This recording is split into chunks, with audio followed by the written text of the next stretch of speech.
अच्छा, मैं एक कहानी बताऊं।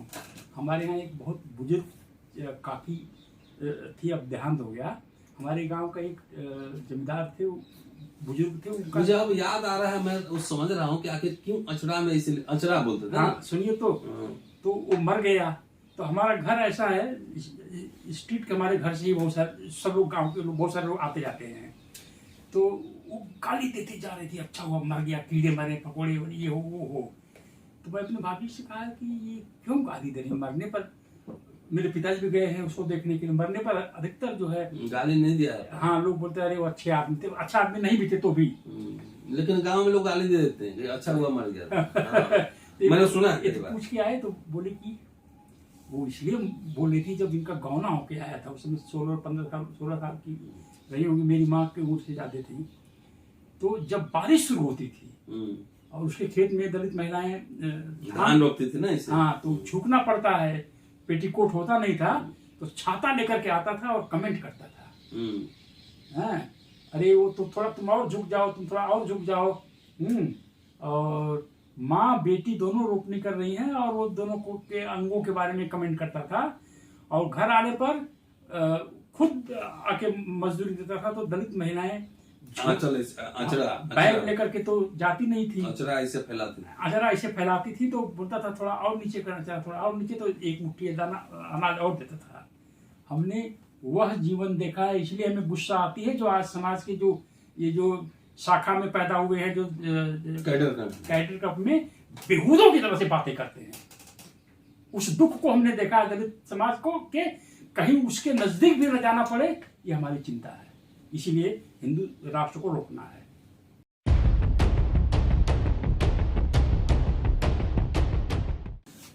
चुनाव का माहौल है, 24 में लोकसभा चुनाव है और 5 राज्यों का विधानसभा भी चुनाव है। नवंबर में 3 तारीख को रिजल्ट डिक्लेयर हो जाएगा। इस चुनाव के माहौल में दलित एजेंडा क्या है? जो लोग 2005 में नौकरी में आए होंगे, 2035 में रिटायर हो जाएंगे। जो माहौल अभी चल रहा है 35-40 में, मैं सिर्फ शेड्यूल कास्ट और शेड्यूल ट्राइब को लेता हूं इस एपिसोड में, जो सरकारी नौकरियों से एक मिडिल क्लास खड़ा हुआ है। अगर सरकारी नौकरियां नहीं रहेंगी, 3rd 4th ऑलरेडी प्राइवेटाइज हो चुका है, तो दलितों की क्या स्थिति होगी 2035 में? बस 2-3 विधानसभा चुनाव होने, उस समय तक मुझे लगता है मैं 60 के आसपास पहुंच जाऊंगा, 60 पार कर जाऊंगा, 60 इयर्स। क्या हालत होगी ये समझने की कोशिश कर रहा हूं इस एपिसोड में। दोस्तों, रतनलाल बोल रहा हूं और आप देख रहे हैं अम्बेडकर नामा। बहुत ही विवादास्पद कंट्रोवर्शियल पर्सनालिटी है चंद्रभान जी। कहाँ कंट्रोवर्शियल नहीं, सही बोलने वाला। पहले नक्सलवादी थे, बीच में एकदम पूंजीवादी हो गए, अभी जो है ना मिक्स्ड स्टेट कैपिटलिज्म और प्राइवेट सेक्टर दोनों की बात कर रहे हैं और दलित मामलों के जानकार है। दलित कैपिटलिज्म पर इनका काम है और लगातार रिसर्च कर रहे हैं, आर्टिकल किताब लिख रहे हैं और अमेरिका में भी भाषण देते हैं जाकर। मुझे भी कभी एक आध बार ले चलिएगा। बिल्कुल है, बिल्कुल। चलिए, फिलहाल मैं जाना नहीं चाह रहा, मैं यहाँ बैठ के काम कर रहा हूँ। अमेरिका में कई दोस्त मुझे सुन रहे हैं, तो चंद्रभान जी जाए वहां भाषण दे, बढ़िया बढ़िया भाषण दे और दलित और ब्लैक का जो पूरा कैपिटलिज्म है, चाहे सोसाइटी या कॉम्परेटिव एनालिसिस करके हम लोग के सामने लाएं और जो भी लेकर आएंगे अम्बेडकर नामा पे आपको जरूर सुनाया जाएगा। कैसे ब्लैक कैपिटलिज्म डेवलप कर लिया 70 के बाद जो शुरू हुआ कारवां, महज 50 साल के अंदर एक powerful middle class, black middle class America में वर्तमान है। और एक ब्लैक को अगर कोई पुलिस वाला अगर मार देता है तो उसकी वजह से पूरे अमेरिका में आंदोलन होता है, दुनिया में। ये है पावर। दलितों का क्या होगा 35 के बाद? दोस्तों, रतनलाल बोल रहा हूं और आप देख रहे हैं अम्बेडकर नामा। चंद्रभान जी हैं, चंद्रभान जी से इस पे चर्चा करते हैं। क्या होगा हम लोग का, क्या होगा?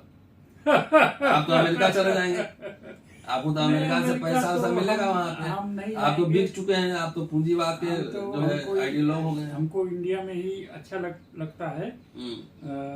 बच्चे वगैरह जाएंगे, पढ़ेंगे लिखेंगे।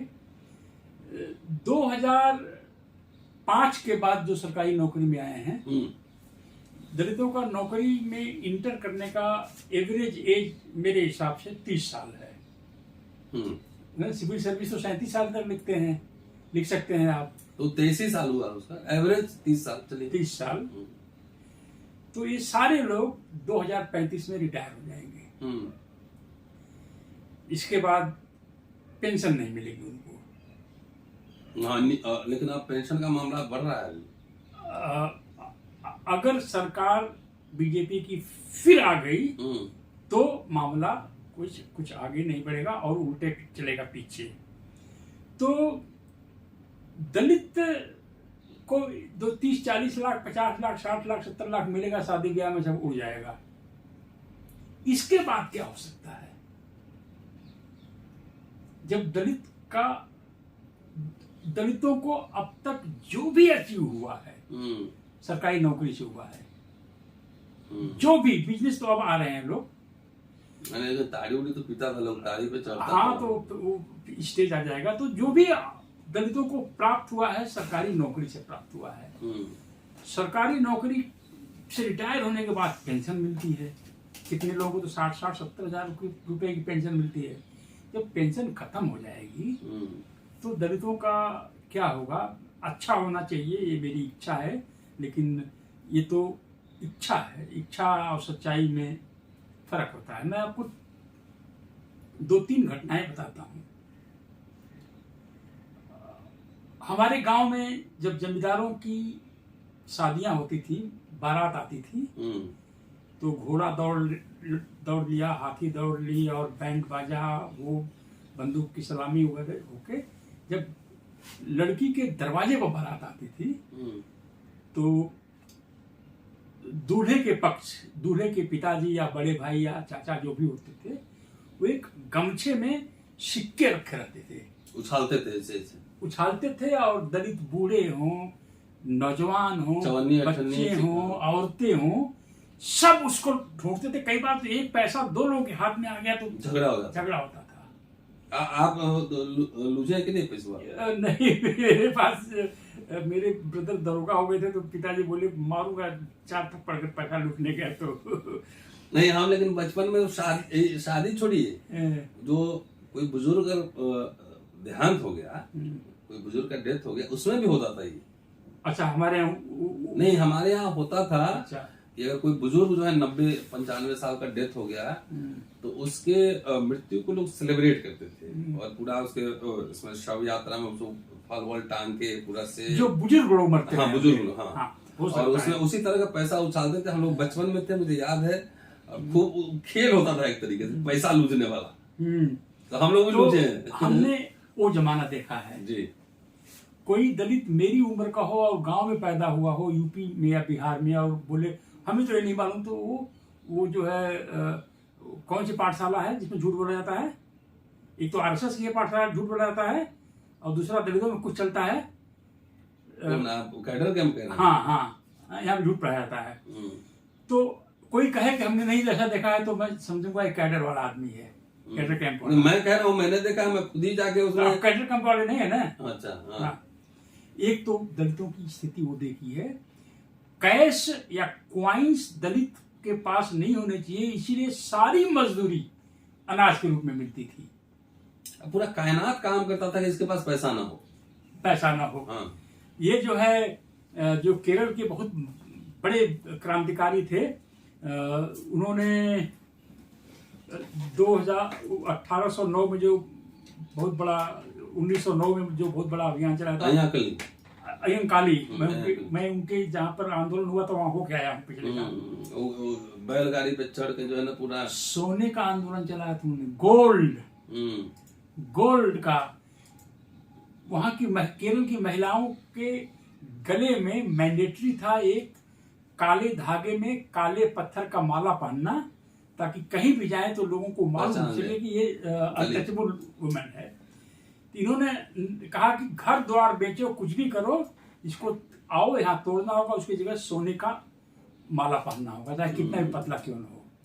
और वो जो है बड़े ठाट बाट से नैयर की तरह से धोती कुर्ता साफा पहनते थे। तो उन्होंने मजदूरी पैसे में मिले, उनके चार्टर ऑफ डिमांड में यही एक शामिल था। और खुद जब हम नक्सलवाद आंदोलन में थे तो हमारे यहाँ पर एक आंदोलन हुआ था, किसान संघर्ष समिति के माध्यम से यह मांग की गई थी कि मजदूरी जो है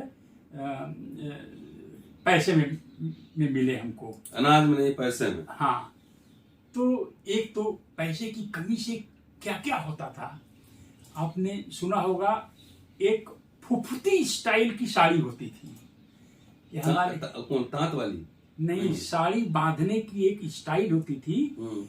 यहाँ पर वो साड़ी लाके खींच के यहाँ तक साड़ी नीचे रहती थी, लाके एक रस्सी से बांध लेती थी, तो वहां पर गोल ऐसे नाभि के नीचे उभर आता था वो कपड़ा, तो उसको तहवन के टाइप से जो लोग बांधते थे, उसको बोलते थे फुफती स्टाइल ऑफ साड़ी। तो और अंदर पेटीकोट नहीं होता था। तो जिस दलित वयस्क को अपनी नजरों में अपनी माँ या बहन को या अपनी पत्नी को जाते देखता था फुफती स्टाइल में जो साड़ी पहनी है लेडी जो उसके परिवार की, तो उसकी आंखें नम हो जाती थी। तो वह स्थिति तो हमने अपनी आंखों के सामने देखा है। आपने देखा है वो? हाँ, अपने गांव में देखा है, अपनी रिश्तेदारी में देखा है, अपने ननिहाल में देखा है। और दलित महिलाएं अपने पैर में मोटा मोटा एक कड़ा वाला टाइप का कुछ गहना पाती थी। लोहे का ऐसे? हाँ, वो लोहे का या चांदी का? चांदी का कुछ लोगों के पास होता था, ये चांदी का। हाँ। ये लोहे का, चांदी और लोहे के बीच में एक एलिमेंट होता था, उसको पता नहीं क्या बोलते थे। तांबा? नहीं नहीं नहीं नहीं, बहुत सस्ता होता था। तो वो दूर से ही मालूम होता था कि ये दलित लेडी है। तो अगर रिपब्लिक कमजोर हो जाता है, अगर हिंदुत्ववादी ताकतें हिंदू राष्ट्र स्थापित कर लेती हैं और पब्लिक सेक्टर खत्म हो जाता है, तो दलित के हाथ में पैसा कहां से आएगा? फैक्ट्री में काम करेगा तो आएगा, शहरों में काम करेगा तो आएगा, बिजनेस करेगा तो आएगा। बिजनेस करने के लिए हम बोलते हैं तो लोग गाली देते हैं, दलित समाज के लोग। तो मेरा जो अनुमान है, अगर पब्लिक सेक्टर भारत का बैठ गया तो दलित मिडिल क्लास बैठ जाएगा। आप दलितों को गुमराह कर रहे हैं। हाँ, क्योंकि हमारे दलित समाज में को ये सब चीजें नहीं पढ़ाई गई हैं। उनको यह नहीं पढ़ाया गया है कि मनुस्मृति को बाबा साहब ने इसलिए जलाया था 25 दिसंबर को 1927 में कि इसमें लिखा है कि अनटचेबल्स का जो वेल्थ है, dogs and donkeys will be the only wealth of untouchables and black metal is the गहना। हाँ, ब्लैक मेटल का गहना यानी कि लोहे का, सोना और चांदी का नहीं होना चाहिए।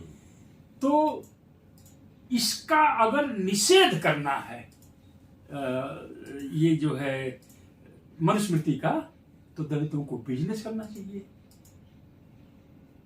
नहीं, मैं कह रहा हूँ आप गुमराह कर रहे हैं। बाबा साहब ने कहा था भाषण में, हाँ, 1944 में मद्रास में, हाँ, 10 पेज का भाषण है, लेकिन अंतिम एक पैराग्राफ जो है ना, एक पैराग्राफ हमारे दलित भाई को याद है पूरा, शीर्षक उसका टाइटल। और कांशीराम जी ने भी कहा था कि हमें इस देश का हुक्मरान बनाना है। तो हुक्मरान बनाना है मतलब वो व्यक्ति को बनाना था कि समाज को बनाना था? क्या उसमें संदेश नहीं था? समाज कह रहा है कि मैं हुक्मरान बन लूंगा, सब ठीक कर लूंगा। 1948 में बाबा साहब ने लखनऊ में क्या कहा था? देखिए डॉक्टर साहब, इतनी बात आप भी जानते हैं, मैं भी जानता हूँ। अभी मुझे विदेश में स्पीच देने जाना है, तो स्पीच वहाँ क्लासरूम में जा करके आप ऐसे भाव नहीं बोलेंगे, आप रेफरेंस होगा ना पूरा? नहीं, आप स्पीच को टाइप करेंगे, तैयार होगा पूरा, प्रिंट होकर के ऑडियंस में पहले सर्कुलेट होगा और उसी को हम पढ़ेंगे जाकर के। भाषण देने में और रिसर्च करने लिखने में बहुत अंतर है। पब्लिक स्पीच तो कुछ भी आप बोलते हैं आप। हाँ, तो आप अम्बेडकर नामा पर कोई भी दलित आकर एक भी बाबा साहब के हाथ से लिखा हुआ एक लाइन भी दिखा दे कि हमें हुक्मरान बनना है, मतलब जहाँ वो लिख रहे थे रिसर्च में नहीं, बाबा साहब लिखने के जैसे मेमोरेंडम ज्ञापन, बाबा साहब भाषण देने के शौकीन तो नहीं थे ना, लिखने के शौकीन थे ना। तो 1900 संविधान बनाने के बाद के संविधान के पहले उन्होंने स्टेट्स एंड माइनॉरिटीज लिखी, उसमें लिखा है हमें हुक्मरान बनना है। संविधान बना दिया उन्होंने, तो उसमें कहीं इसका बात का जिक्र है कि इस संविधान में हम ऐसी व्यवस्था करना चाहते हैं कि आने वाले समय में दलित शेड्यूल कास्ट के लोग हुक्मरान बन जाए। चलिए, संविधान में बहुत सारे लोग शामिल थे, तो रिजर्वेशन वगैरह कर दी गई, कम से कम नौकरी मिले। फिर अपना 1951 में अपना उन्होंने मैनिफेस्टो लिखा, कहीं एक लाइन लिखा है कि हमें हुक्मरान बनना है। तो एक पॉलिटिकल पार्टी को कम्पीट करना है पूरा उसमें पहले पॉलिटिक्स में। हाँ, तो आपसे एक बातचीत हो रही थी, मुझे लगता है कि वो जो है जब उन्होंने आरपीआई बनाया तो उसके पहले शेड्यूल कास्ट फेडरेशन था, इसको डिजॉल्व करके अपना बाकी बौद्ध धर्म वगैरह का काम करना चाहिए था, क्योंकि उनको इस बात का शायद यकीन नहीं था कि हमारे लोग इतने गधे गंवार होंगे कि हमारा एक चेन्नई में भाषण लेकर के और पूरा समाज को गुमराह कर देगा, पूरा समाज को गुमराह कर देगा कि तुम सत्ता बनाने में लगो, सत्ता बनाने में लगो। हाँ, जैसे रामदेव जो है, लोगों से कहा योग करो, लोग लगे योग करने, अपने पैसा कमा लिया, वो अपना धंधा में लग गए। लखनऊ में उन्होंने भाषण दिया तो सब सुबह सबके आ गया कि बाबा साहब ने कहा है कि हंगामा मच गया था क्या दिल्ली में? नहीं, लखनऊ में। दिल्ली में मचा था ना, गोविंद पंत वहां पे चीफ मिनिस्टर थे उस समय। हाँ, तो SC OBC के लोग मिल जाए तो सारी समस्याओं का हल हो जाएगा, सत्ता कब्जा करने के। नेक्स्ट डे गुस्से में बाबा साहब ने इसका खंडन किया, बोला मैंने ये नहीं कहा था। वो तो बगल में OBC वाले कुछ बैठे थे, वो बोले ऐसे ऐसे बोल रहे थे कि आप ये बोल दीजिए, ये बोल दीजिए, ये बोल दीजिए। तो आप OBC विरोधी हैं?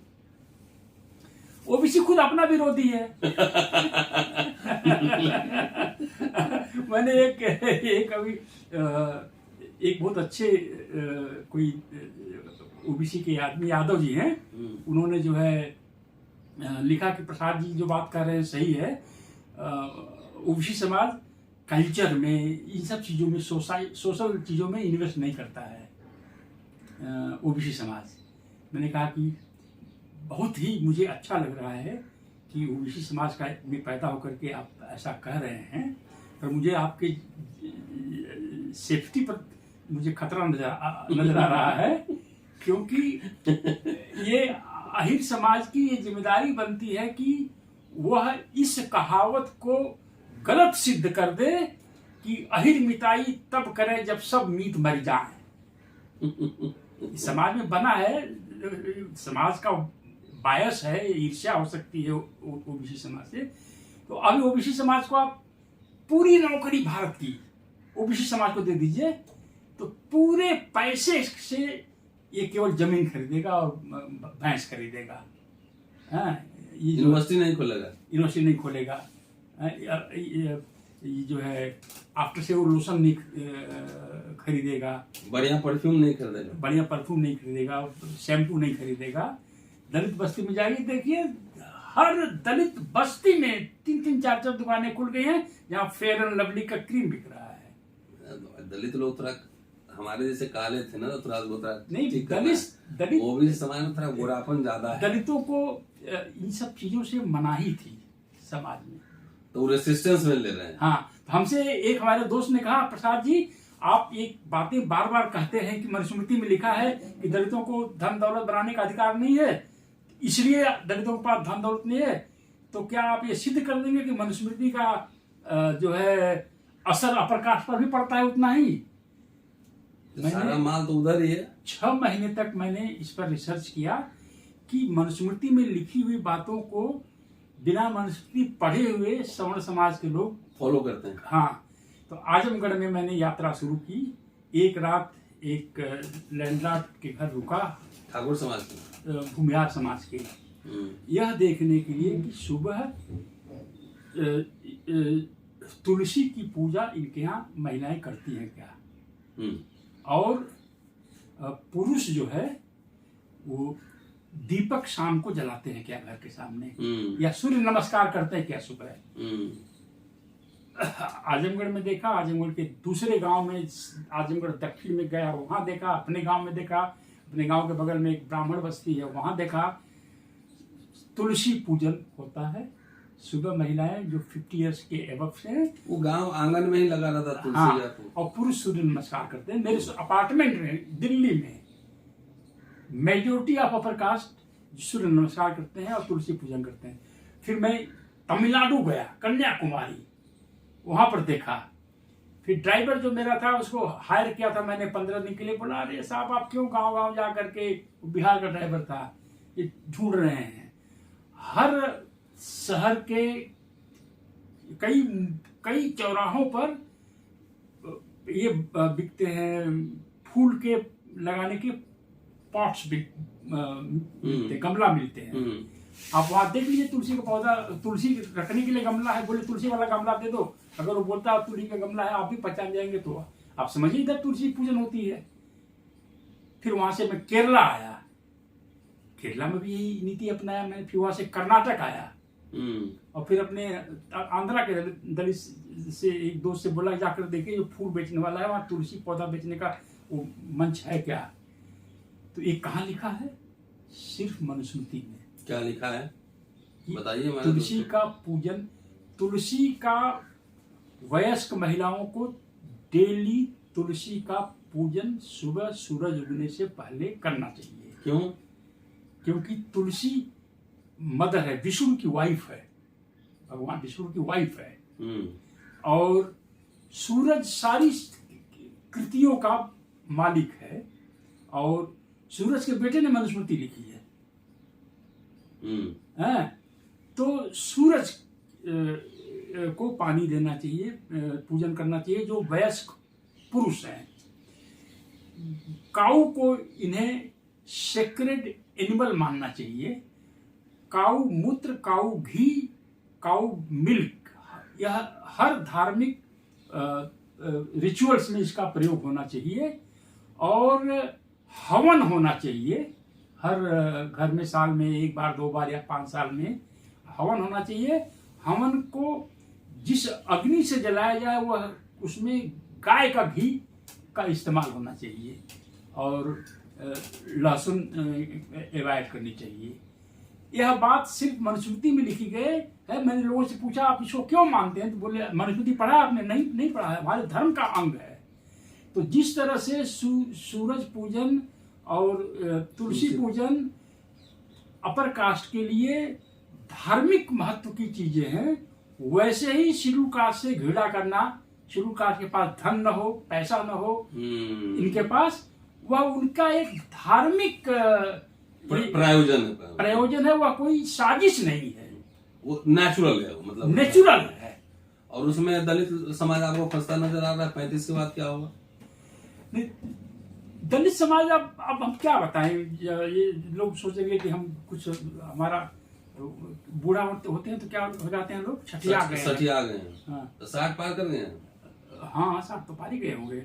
तो ये बताइए कि दलितों को बिजनेस करो दलितों, यह कहने में मोची नाम का इतना बड़ा ब्रांड, उसका मालिक कौन है? अपर कास्ट, बाटा, मोची, हर्ष पपीज, अपर कास्ट, सब चमड़े का कार भी अपर कास्ट के हाथ में ले लिया इन्होंने। तो दलित जो आपके यही दिल्ली यूनिवर्सिटी के बगल में मुखर्जी नगर में 15 साल तक IAS की तैयारी कर रहा है। हम अगर बोलते हैं कि 3 अटेम्प्ट करो ना, मैं IAS अकेडमी में गेस्ट फैकल्टी था मसूरी में। हाँ, दूर से बता सकते हैं शेड्यूल कास्ट के IAS कौन है। वो 35 साल का नजर आता होगा, नजर आ जाता दूर से।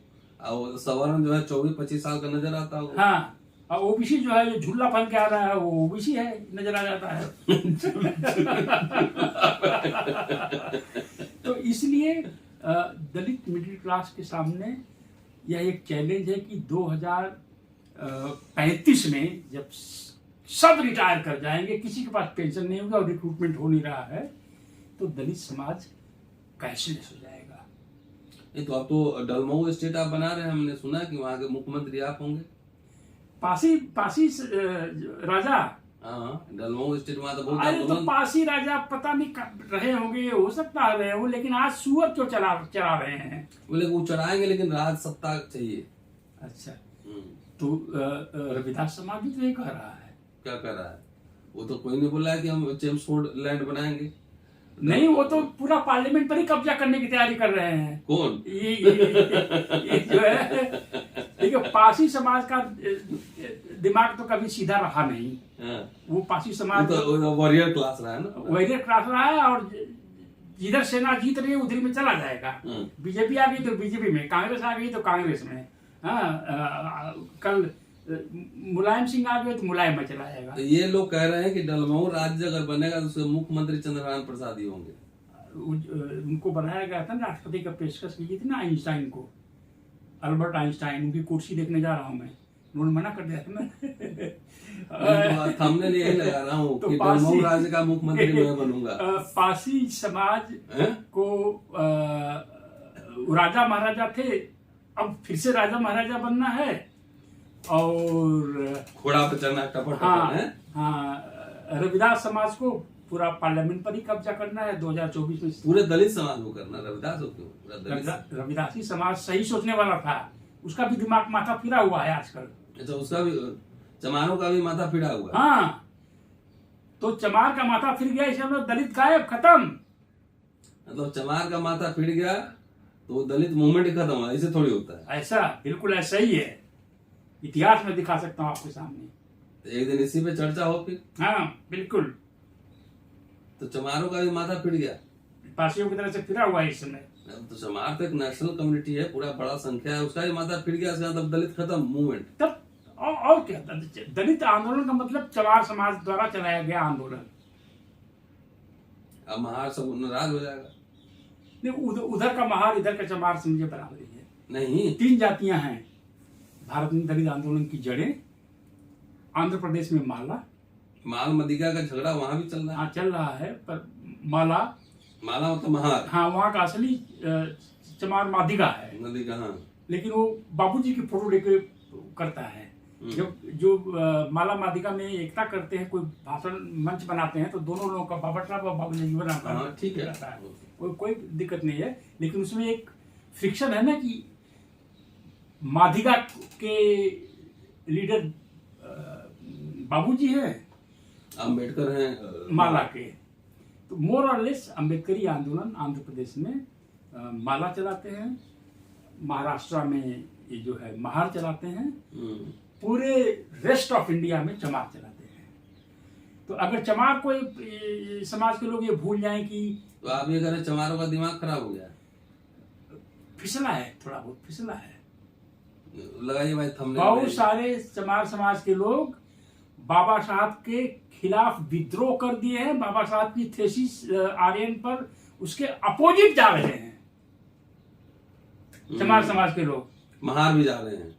महार तो पहले ही गया, खत्म महार। नहीं, वो तो अभी डीएनए पर रिसर्च कर रहा हूँ महार का ही, वो मराठी में रिसर्च किया डीएनए पे, बोला है कि हम तो पूरा साबित कर। महार का पतन बहुत पहले हो गया था, अब चमारों का हो रहा है, अब चमार का नंबर आया है। और पासी खटी कोई खास स्ट्रॉन्ग कैरेक्टर है नहीं, तो उनको छोड़िए, उनसे। 35 के बाद सब मामला खत्म। 35 के बाद दलित समाज कैशलेस हो सकता है। चलिए, चंद्रभान प्रसाद थे और कह रहे हैं कि आज हम लोग 2023 में ये बात कर रहे हैं, इसीलिए हिंदू राष्ट्र को बनने से रोकना है। कौन प्रधानमंत्री बनेगा ये सब भूल जाइए, ये सब भूल जाइए। दलित समाज को कैशलेस होने से बचाना है तो हिंदू राष्ट्र को रोकना है। बिल्कुल यही बात है ना, एकदम। बीजेपी को हराना है, बीजेपी को हराना। चंद्रभान प्रसाद थे, चमारों से बहुत नाराज हैं, और पासी के लिए डलमऊ स्टेट बनेगा जिसमें सीएम ये बनेंगे। देखते रहिए हमें। और सारा सुअरों का मालिक बन जाऊंगा। तो आपका राष्ट्रीय प्रतीक क्या होगा? सुअर होगा। जैसे राज्य का प्रतीक क्या होगा? जैसे ओबीसी के एक लेखक थे ना वहां पर आंध्रा वाले, उन्होंने बफलो नेशनलिज्म चला दिया। कंचा लिया सब। हाँ, मतलब भाईस में ओबीसी में कोई फर्क ही नहीं छोड़ा उन्होंने। मैंने बहुत डांटा एक बार उनको, मैंने क्यों बफलो के साथ आप ओबीसी को जोड़ रहे हैं? तो हम लोग वैसे ही हैं, बफलो ही हैं। तो आपका जो स्टेट का सिंबल जो होगा सुअर होगा। शुक्रिया, थोड़ा लाइटर नोट पे, लेकिन बात गंभीर है। देखते रहिए अम्बेडकरनामा, सोचिए और समझिए, उस पर चिंतन मनन करने की कोशिश कीजिए। अगर 35 के बाद सरकारी संस्थाएं नहीं रही, स्टेट कैपिटलिज्म नहीं रहा, स्टेट के उद्योग और नौकरियां नहीं रही, तो पूरा का पूरा दलित समाज वो कैशलेस हो जाएगा, फिर बार्टर सिस्टम पे आएगा, फिर मजदूरी में 5 किलो 1 सेर 2 सेर 5 सेर अनाज ही मिलेगा। आंचल ऐसे बहुत अचरा में। मैं एक कहानी बताऊं। हमारे यहाँ एक बहुत बुजुर्ग काफी थी, अब देहांत हो गया। हमारे गांव का एक जमींदार थे, बुजुर्ग थे। उनका मुझे अब याद आ रहा है, मैं वो समझ रहा हूँ कि आखिर क्यों अचरा में इसलिए अचरा बोलते थे। हाँ सुनिए, तो वो मर गया। तो हमारा घर ऐसा है, स्ट्रीट के हमारे घर से ही बहुत सारे सब लोग, गाँव के लोग बहुत सारे लोग आते जाते हैं। तो वो गाली देते जा रही थी, अच्छा हुआ मर गया, कीड़े मरे, पकौड़े ये हो वो हो। तो मैं अपने भाभी से कहा कि ये क्यों गाली दे रही, मरने पर मेरे पिताजी भी गए हैं उसको देखने के लिए, मरने पर अधिकतर जो है गाली नहीं दिया है। हाँ, लोग बोलते अरे वो अच्छे आदमी थे, अच्छा आदमी नहीं भी थे तो भी, लेकिन गांव में लोग गाली दे देते हैं, अच्छा हुआ मर गया। मैंने सुना पूछ के आए तो बोले कि वो इसलिए बोल रही थी जब इनका गौना होके आया था, उस समय 16 साल की रही होगी, मेरी माँ की उम्र से ज्यादा थी। तो जब बारिश शुरू होती थी और उसके खेत में दलित महिलाएं धान रोपती थी ना इसे, हाँ, तो झुकना पड़ता है, पेटीकोट होता नहीं था, तो छाता लेकर के आता था और कमेंट करता था, हाँ, अरे वो तो थोड़ा तुम और झुक जाओ, तुम थोड़ा और झुक जाओ। और माँ बेटी दोनों रोपनी कर रही हैं और वो दोनों को के अंगों के बारे में कमेंट करता था। और घर आने पर खुद आके मजदूरी देता था। तो दलित महिलाएं बैग लेकर के तो जाती नहीं थी, अचरा ऐसे फैलाती थी। तो बोलता था थोड़ा और नीचे करना चाहिए, थोड़ा और नीचे, तो एक मुट्ठी दाना अनाज और देता था। हमने वह जीवन देखा है, इसलिए हमें गुस्सा आती है जो आज समाज के जो ये जो शाखा में पैदा हुए हैं, जो कैडर कप में बेहूदों की तरह से बातें करते हैं। उस दुख को हमने देखा है दलित समाज को, कि कहीं उसके नजदीक भी न जाना पड़े, ये हमारी चिंता है। इसीलिए हिंदू राष्ट्र को रोकना है। शुक्रिया, देखते रहिए अम्बेडकरनामा, गंभीर चर्चा।